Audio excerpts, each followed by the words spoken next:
జీవుడైనటువంటి వానిని మనము వెంబడించగలిగితే, ఆయన యందు భయభక్తులు కలిగి ఆయన చిత్తమును నెరవేర్చు వారమైతే ఆయన నామములో మనకు రక్షణ ఉంది.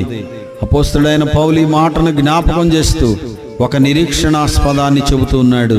తెస్సలోని మొదటి పత్రిక 4వ అధ్యాయం 16వ వచనాన్ని మనం చదివితే, సహోదరులారా